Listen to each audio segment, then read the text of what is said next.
Sup guys? As you all know, the new Tempesta update dropped today. Usually I would look over the ships and give you my impressions from a bird's eye view, but this time the ships are so different from the usual that I don't think I can give an accurate representation of their performance from a quick glance. They don't use the same guns, have the same loadouts, receive the same buffs as any of the typical ships. They also seem to be quite squishy and have no anti-air on top of that.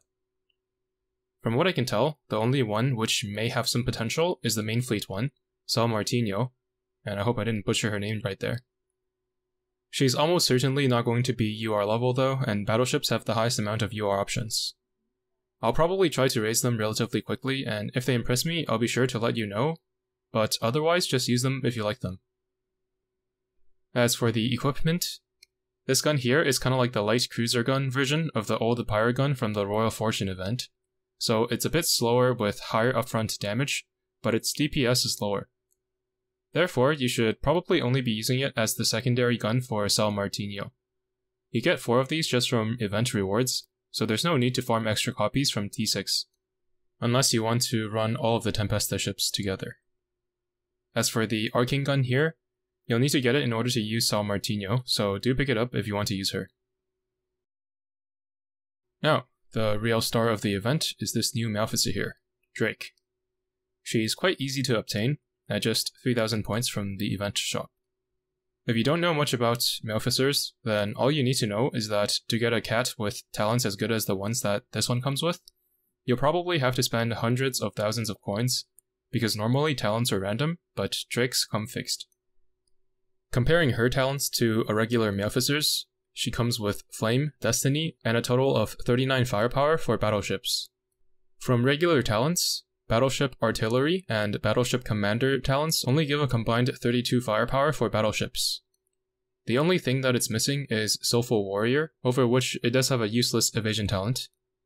But unless you have a completely min-maxed battleship cat, odds are this will instantly become one of your best cats.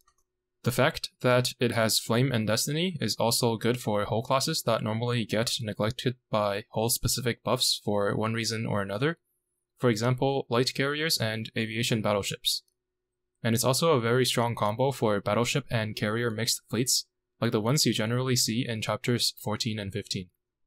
Additionally, it doesn't show in the data mine, but it also has a skill, not talent, which increases the firepower of your battleships regardless of whether it's used as a command or officer cat. Do note, however, that it naturally doesn't have all of its talents at level 1, so you will have to level it up quite a bit in order to get access to Flame and Destiny. Moving on to Kid, it also comes with a guaranteed Flame and Destiny, but is cruiser focused, so not quite as good as Drake, but probably still worth using if you do not already have a solid collection of cats, especially in Operation Siren where you need 4 sets for your surface fleets. Bellamy, on the other hand, is not the greatest. The fact that they're trying to move away from Meowfficers being RNG is probably a good sign for what's to come in the future. So yeah, that's pretty much all I have to say about this update. If one of the ships catches me by surprise, in a good way, I'll be sure to let you know, but for now just try to get the Drake cat and max it out as soon as you can. Thanks for watching and see you in the next one.